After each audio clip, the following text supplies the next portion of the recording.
nusu asubuhi hapa Tehran, 2 kamili asubuhi huko Afrika Mashariki. Ifuatayo ni taarifa ya habari za ulimwengu,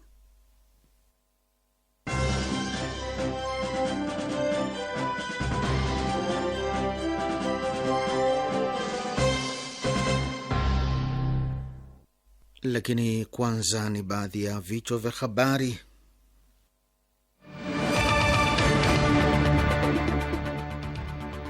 Leo ni 40 ya Imam Huseini alaihi salam. Waislamu wa Iran waungana na Waislamu wengine kuadhimisha siku hii.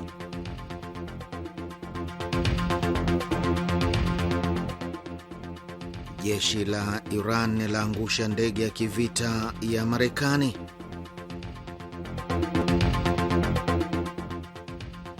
Afisa wa Ansarullah asema kauli za Trump kuhusu amani zimetokana na hofu ya nguvu ya Iran.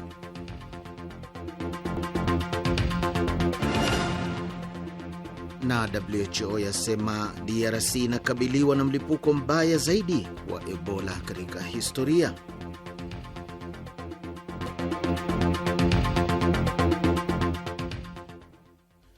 Na sasa ni habari kamili. Jumanne ya leo ya tarehe 4 Agosti mwaka 2026 inasadifiana na maombolezo ya 40 ya Imamu Huseini alaihi salam, yaani siku 40 tangu Imamu Huseini alaihi salam na wafuasi wake watifu walipouawa kinyama kwenye jangwa la Karbala mwezi 10 mfunguo 4 Muharram mwaka 61 Hijria. Imamu Huseini alaihi salamu ni imamu watatu katika kizazi kitoharifu cha Bwana Mtume sallallahu alaihi wa alihi wasallam, na mamilioni ya Waislamu na wapenzi wa Ahlulbeiti alaihimussalam wamekusanyika hivi sasa mjini Karbala, Iraqi, kwa ajili ya kumbukumbu hizo. Wafanya ziara kutoka kona zote za dunia, wakiwemo wale wa Jamhuri ya Kiislamu Irani, wanaikumbuka kwa hamasa kubwa siku hii, na kila mwaka wanaitumia siku hii kula kiapo cha kuendeleza njia tukufu ya Imamu Huseini alaihi salam, ambayo ndiyo njia ya Bwana Mtume sallallahu alaihi wa alihi wasallam, na ndiyo njia ya Uislamu halisi. Ripoti zinaeleza kuwa mji wa Karbala umefurika mamilioni ya watu leo kwa ajili ya kuadhimisha kumbukumbu hiyo, ambayo ni mkusanyiko mkubwa zaidi wa kidini duniani.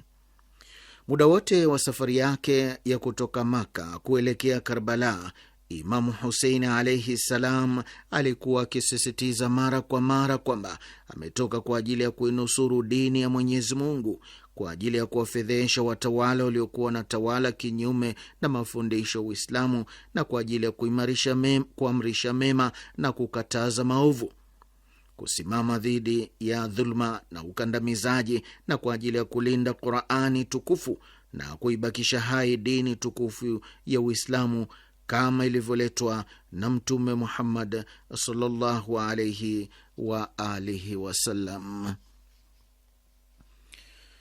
Jeshi la Iran la walinzi wa mapinduzi ya Kiislamu Sepah limetangaza rasmi kuwa kikosi chake cha anga kimeidungua ndege ya kivita isiyo na rubani ya Marekani aina ya MQ-9 Reaper juu ya lango bahari la Hormuz kwa kutumia mfumo wa ulinzi wa anga ulio wa kisasa na wenye uwezo wa hali ya juu.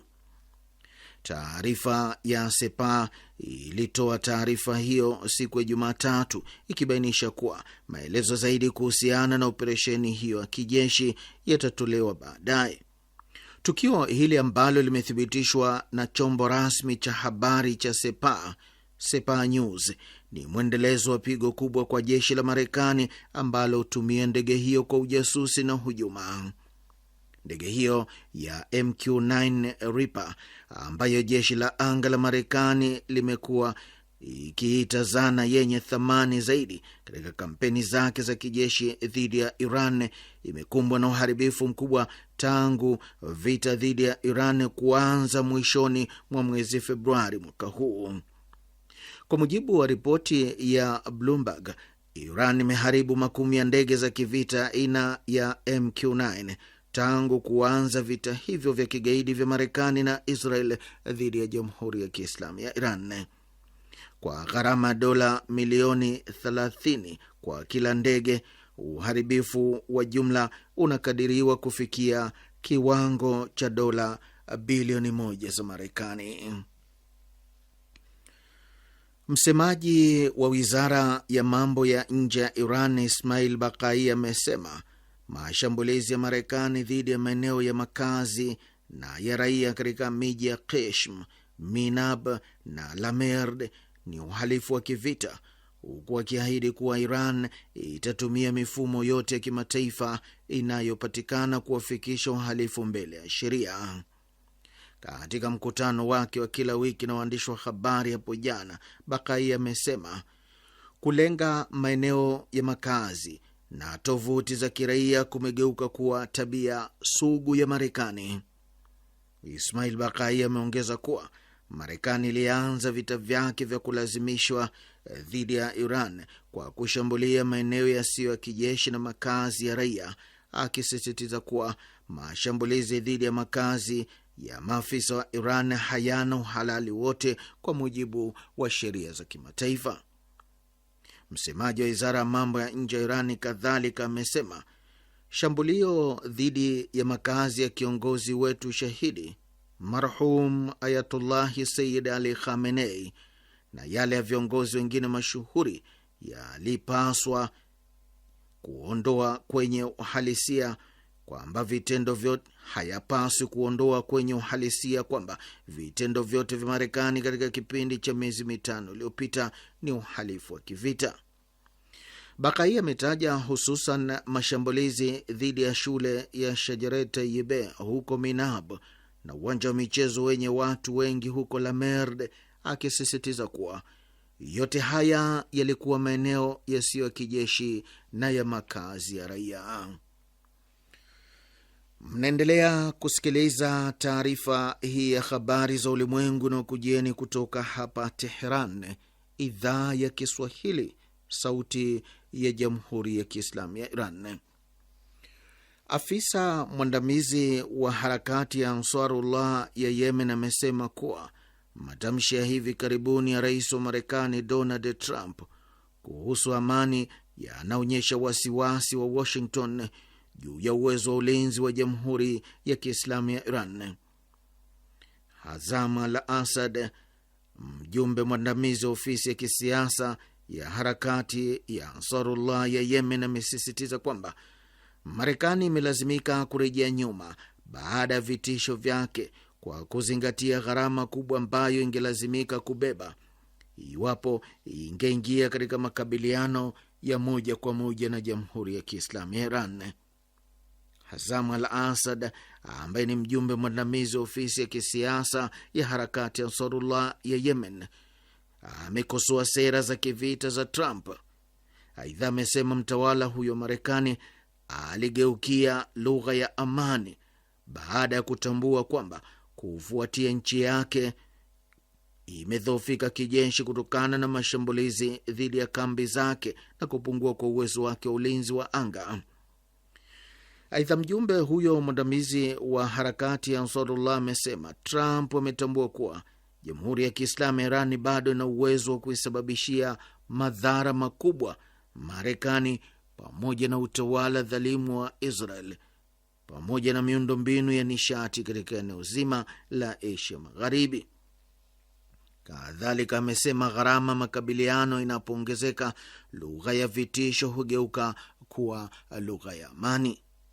Siku ya Jumamosi, Donald Trump, rais wa Marekani, alitangaza kuwa ameafiki kufuta shambulio lililokuwa limepangwa dhidi ya Jamhuri ya Kiislamu ya Iran, akidai kwamba eti Iran na nchi nyingine za eneo hili ziliomba kusitishwa kwa muda baada ya misingi ya makubaliano kufikiwa. Na huko barani Afrika, shirika la afya duniani WHO limetahadharisha kuwa mlipuko wa Ebola unaoendelea kusambaa kwa kasi katika Jamhuri ya Kidemokrasia ya Kongo DRC ndio mkubwa zaidi kuwahi kuikumba nchi hiyo katika rekodi zake zote. Katika taarifa mpya, shirika hilo limebainisha kuwa maambukizi yanaendelea kusambaa licha ya kuwepo kwa juhudi za kukabiliana na janga hilo kwa miezi kadhaa sasa. Mlipuko huu wa sasa ambao ni wa 17 katika Jamhuri ya Kidemokrasia ya Kongo, uliotangazwa rasmi tarehe 15 Mei mwaka huu, umeripotiwa kupita kiwango cha maambukizi ya janga la Ebola la mwaka 2018 hadi 2020 na kuweka rekodi mpya kusikitisha. Kinachotia hofu zaidi ni aina ya virusi vinavyoenea ambavyo ni virusi vya Bundibugyo, aina ambayo kwa sasa haina tiba wala chanjo yoyote iliyoidhinishwa duniani.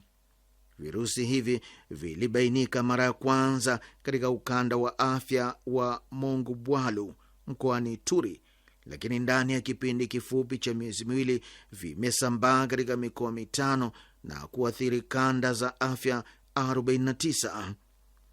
Mikoa iliyoguswa na janga hili ni pamoja na Ituri, Kivu Kaskazini, Kivu Kusini, Hau-Tuele na Tishop. Takwimu za hivi karibuni kutoka Wizara ya Afya ya Jamhuri ya Kidemokrasia ya Kongo zinaonyesha kuwa idadi ya kesi zilizothibitishwa imefikia 3674 huku idadi ya vifo ikipanda na kufikia watu 1621. Aidha, wagonjwa 760 bado wapo chini ya uangalizi maalum au wamelazwa hospitalini huku watu 666 wakiripotiwa kupona. Na huu ndio mwisho wa taarifa ya habari za ulimwengu iliyokujieni kutoka hapa Tehran, idhaa ya Kiswahili, sauti ya Jamhuri ya Kiislamu ya Iran.